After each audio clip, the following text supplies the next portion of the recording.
Hi, everybody. This is Rhonda Cobb, the Money Coach, and welcome to the show. You know, we are moving right along, aren't we? Don't forget, if you need something, you can email me at rcmoneycoach@gmail.com. And the new website, rcmoneycoach.com. It's really pretty. Go look, see if you agree. Anyway, this is part two of our tips for turbulent times. So let's try to pick up where we left off the last time. Here we are, we're a little bit uncertain about how we arrive. But with that being said, let's figure out what we can do to not only survive it, but to thrive during it. A quick review of the first tips. Don't spend, don't increase your debt, protect your identity, and try to pay your bills on time, among others. But I'd like to encourage you, if you missed part one, you might want to go back and listen to it first, and then come on back to part two and listen to it. But we still have quite a few tips to go, so let's move right along, okay? The next tip is review all of your financial positions. And by that I mean your cash on hand, your insurance, your investments, your retirement funds, your assets, etc. Make sure each one is in alignment with your current and future goals. And rewrite any plan that needs it and reset any obsolete or achieved goals. And if you're worried that you'll be unable to do that without assistance, know that myself and almost every single other financial and legal professional are working virtually. So you will still be able to access most of them during the normal times. The second one is don't shop to relieve your boredom or stress. Isn't it so easy? How many emails a day are we getting? Everything is on sale. Well, you know what? Delete those. It'll still be on sale later on. Trust me. This is a good time to conserve your assets, except for tennis shoes. You should have a good pair of walking shoes so you can go out for a walk to clear your head and stretch your legs. One pair, and here's the rule, they have to be on discount. And I don't mean the $900 ones. I mean like regular discount walking shoes. The reasonable ones. Now, if you were shopping for a new home before all the turbulence took hold, you may want to reconsider. I know everyone else is saying, go ahead, it'll be fine. And I'm saying, don't be a dolt. If you yourself are feeling any uncertainty at all, then halt that project for a while. Houses will be on sale in the future too. If you do go forward with a home purchase, know that if you got pre-approved a month ago, the final approval process is now going to be more stringent. It's going to be more stringent because of the high level of unemployment. It's going to be more stringent because right before this all hit, they changed the way FICO scores were calculated. And it's going to be more stringent because obviously no one wants to loan someone enough money for a house if they're not going to get repaid. Next, if you will gain from refinancing your mortgage, then pursue it. But know that the qualifications for this are also increased, and you need to make sure you're getting a good gain in order to make it worth it. The next tip for withstanding these turbulent times without going broke: stay within your health insurance care network if you need medical care. Using out-of-network providers is an expensive mistake. Realize, of course, that this does not apply to emergency room visits. I would hope you would be able to avoid those unless absolutely necessary. But if you need an emergency room, you go to the closest one. You don't pull out your card and try to figure out what's in network. You just go. You should probably consider canceling or postponing elective or routine medical procedures if they are being done within big hospitals. You don't want to be exposed to germs, and you also want to conserve your funds for later. If the procedures are being done at a standalone center and all the proper precautions are being taken and it's something you really truly need, that's a whole different story. You make your decision on that. You should consider ordering your routine prescriptions for home delivery. Save yourself a trip to the store. Sometimes this is less expensive. Sometimes it's the exact same amount of copayment. It depends on your policy. And it's convenient. It reduces your exposure to germs. And from a money standpoint, it reduces your exposure to those tempting, oh, I might as well get it while I'm here, things that you throw in the basket. Stuff you don't really need, that want stuff, reduces unnecessary expenditures. Now, I know you're going to tell me you've all heard this before, but one way to save money during any time, let alone turbulent times, is to reduce or stop smoking.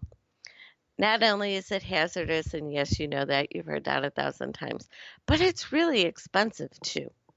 So if money's getting really tight, you might have to cut back a little bit.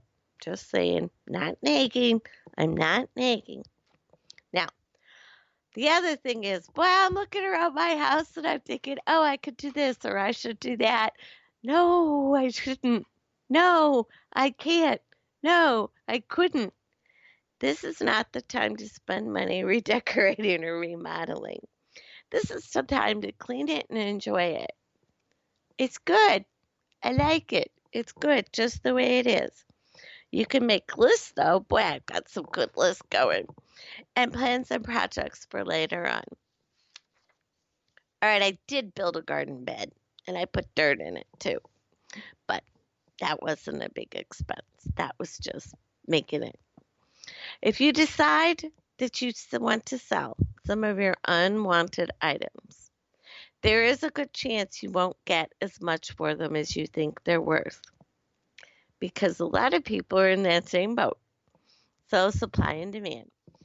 But if they're excessively rare and very valuable and you think you can part with it, that might be one thing that you could do to get through. But again, it's a buyer's market. So if you can hold these goodies for later or trade them for essentials, that might work out better for you. Now, if you can afford it and you understand the risk, that's an and, not an if. If you can afford it and you understand the risk, this is a good time to buy selected stocks. It's about selection, selection, selection. And I want you to make sure you pick your stock advisor more carefully than you picked your significant other or your puppy. The small print disclosure is this is not specific stock advice, and I am not your stock advisor.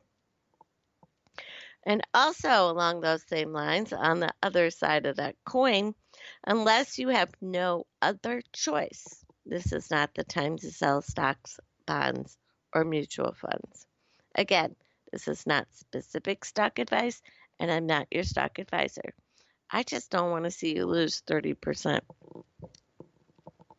The next tip for money during these turbulent times is do not, please, loan money to anyone.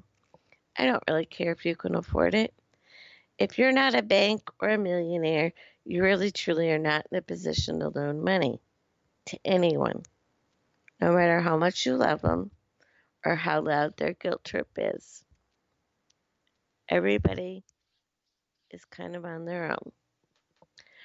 The next thing you really need to know is, unless you have no choice whatsoever, do not end an annuity early.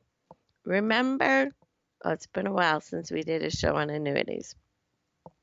But remember the first rule of annuities. Early withdrawal incurs penalties.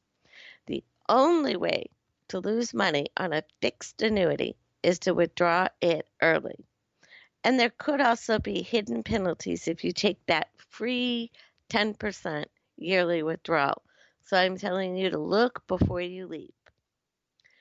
The next thing that you really need to look at very strongly is be sure you have disability income insurance. If you're working an essential job and you don't have this, you need to get it as soon as possible. Be sure you have life insurance if you have debt and a young family. And obviously you want to have at least some health care insurance.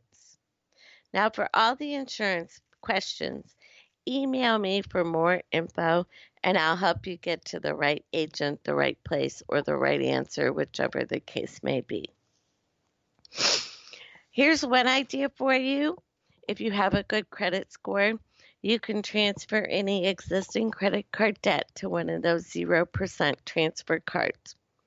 The caveat to this is you must cut up the old card. Okay? If it carries a percentage and you transfer that balance, it's done. Close it and destroy it. This is not me telling you to increase your ability to get more debt. This is me saying, hey, 0% is better than 15 or 18. That's what I'm saying. Now, with a good credit score and home equity, you could qualify for a home equity line of credit. Open one and let it sit idle. If you need it in an emergency, you can use it. But again, it's not for shopping, it's not for eating out, and it's not for silly stuff. It's only for emergencies. And obviously, if you use it, you're going to have to repay it. Also, with a good credit score, you could get one of those 0% cards to keep for an emergency. Not for you to use. It's not for getting delivery food and all that stuff. It's just for you to tuck it away and save it for an emergency. Also, if you're older with a good credit score and a lot of home equity, and I mean a lot, you could qualify for a reverse mortgage. This is only for those who are over a certain age and who do not intend to move again in their lifetime. You want to be very careful to research your options before doing this. So if some guy in a cheap suit with greasy hair offers to come to your home to help you apply, you might pass on that opportunity. Do your research. Do your research. Now that you are not out socializing as much or attending expensive concerts or sporting events, tuck all of that money into your emergency savings. And won't you be the rock star when you have hundreds going into your emergency savings every month? And won't that be a wake-up call to how much you used to spend? The next tip is eliminate all non-essential services. Do you really need your lawn fertilized? Absolutely not. Dig it up and plant food, but don't waste money fertilizing it so you can waste more money on mowing it twice a week when you could not fertilize it and stretch mowing it to twice a month. That's just silly. You can go back to having your perfect lawn fetish later on. And you know what? I know we're being told not to, but again, I think I'll go a little tiny bit against the grain. You should have at least some cash on hand. Not so much as to attract attention, but enough for a couple of weeks worth of food, water, and fuel for your car. My next tip is to keep your car, unless it's dead as a doornail. What good is a shiny new car that sits in the driveway like a beacon crying out, "Come here, little robber. Psst,